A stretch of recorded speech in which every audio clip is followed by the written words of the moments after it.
अस्सलामुअलैकुम वरहमतुल्लाहि वबरकातुहू। नाज़रीन, इस्तकबाल है आपका हमारे यूट्यूब चैनल हमद टीवी देवबंद पर। नाज़रीन किराम, आज की वीडियो क्लिप बहुत ही अहम है, आपके साथ हम शेयर कर रहे हैं।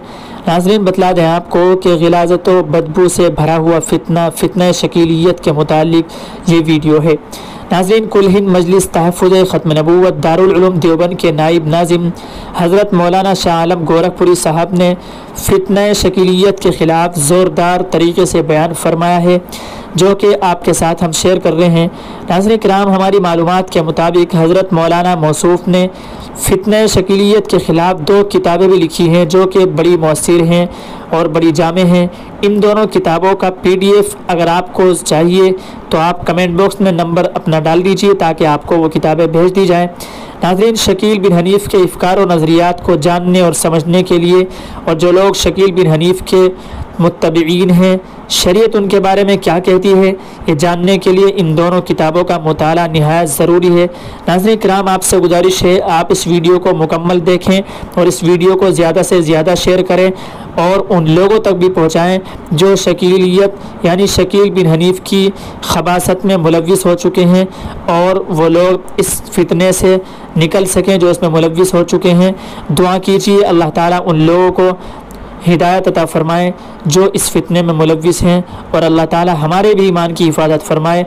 अल्लाह ताला हमें तमाम फितनों से महफूज रखे जो इस तरह के फितने फैल रहे हैं। बहरहाल नाज़रीन किराम, वीडियो आपकी स्क्रीन पर है, आप वीडियो मुकम्मल देखिएगा और ज़्यादा से ज़्यादा शेयर कर दीजिए।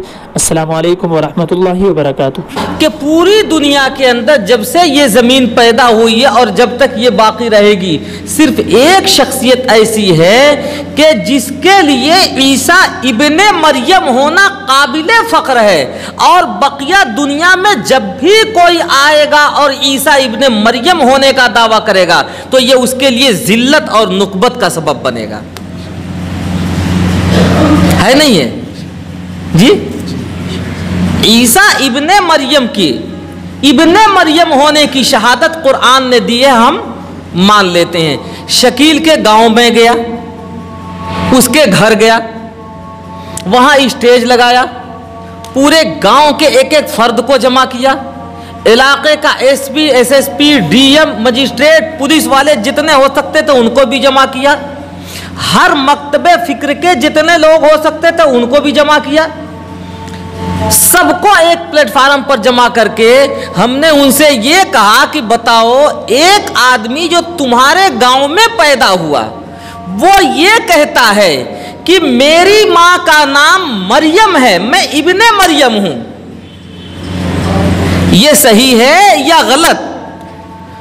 तो सब लोगों ने सर धुनना शुरू कर दिया और ये कहा कि आज अगर उसकी मां जिंदा होती तो जूते लेके और उसका सर गंजा कर देती, इसलिए कि इस कमीने ने न सिर्फ ये कि अपनी मां का दामन दागदार किया, अपने बाप का भी दामन दागदार कर दिया। वो इब्ने मरियम कहां से हो सकता है? वो तो पैदा हुआ है खुशतरी बेगम के पेट से, और उसका बाप अभी भी मरा है। अभी कुछ ही दिनों पहले हम पूरे गांव वाले देखने वाले मौजूद हैं, उसका नाम शकील हनीफ खां था। हनीफ खां था उसके बाप का नाम। गांव वाले कहते हैं उसके बाप को मैं जानता हूं, उसकी मां को मैं जानता हूं, वो इब्ने मरियम कैसे हो गया? इब्ने मरियम होना उसके लिए बाइसे इज्जत है या बाइसे जिल्लत? बताओ। अगर उसकी मां होती तो क्या कहती?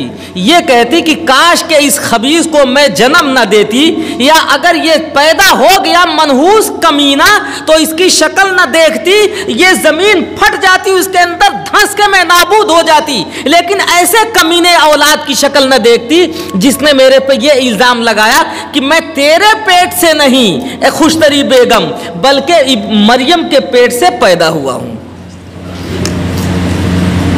ये डूब मरने की बात है नहीं है शकीलियों के लिए। मैंने कहा कि अगर उसका बाप जिंदा होता तो आज मैं दिल्ली में सबसे बड़ा स्टेज लगाता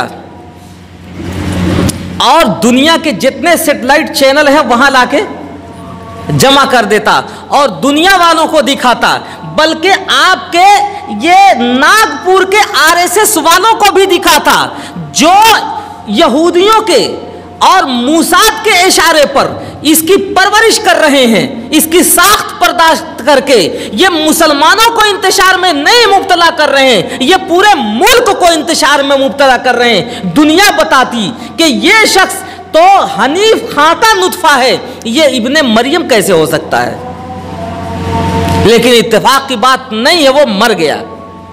गांव वालों ने गवाही दी और कहा कि मौलाना अब मेरे समझ में आया कि ये शकील का फितना ये मुसलमानों को मजहबी इंतशार में मुब्तला करने वाला नहीं, अल्हम्दुलिल्लाह इनका राब्ता कल भी उलमा से था, जिन्होंने इनके दीन का तहफ़्फ़ुज़ किया, इनके दुनिया को भी कामयाब बनाया, और इनका राब्ता आज भी उलमा से है। ये आज भी इनके दीन का तहफ़्फ़ुज़ करेंगे और इनके दुनिया को भी कामयाब बनाएंगे। इनका राब्ता आइंदा भी इस वास्ते से उलमा से रहेगा, तो न इनकी दुनिया को कोई नुकसान पहुंचा सकता, न इनके दीन को कोई नुकसान पहुंचा सकता। लेकिन ऐसे ऐसे बदतमीज जब हिंदुस्तान जैसी ज़मीन पर जगह लेना शुरू कर देंगे और पैदा होना शुरू कर देंगे, तो हिंदुस्तान के लिए धब्बे का बाइस बनेगा कि हिंदुस्तान एक ऐसा मुल्क है कि पैदा होता है किसी से, नाम बताता है किसी का। यह मुल्क के लिए धब्बा नहीं है, पैदा होता है किसी से और नाम बताता है किसी का। यह खूबी तो आज तक अमेरिका के लिए थी, हिंदुस्तान के लिए कैसे बन गई? यह खूबी तो लंदन वालों के लिए थी, हिंदुस्तान के लिए कैसे बन गई? यह खूबी तो इसराइल वालों के लिए, इसराइलियों के लिए, उन्हें पता नहीं होता बाप कौन है उनका, उजाले में है अंधेरे में है। यह खूबी तो उनके लिए थी, हमारे मुल्क के लिए यह धब्बा है, ये दाग है हमारे मुल्क के लिए।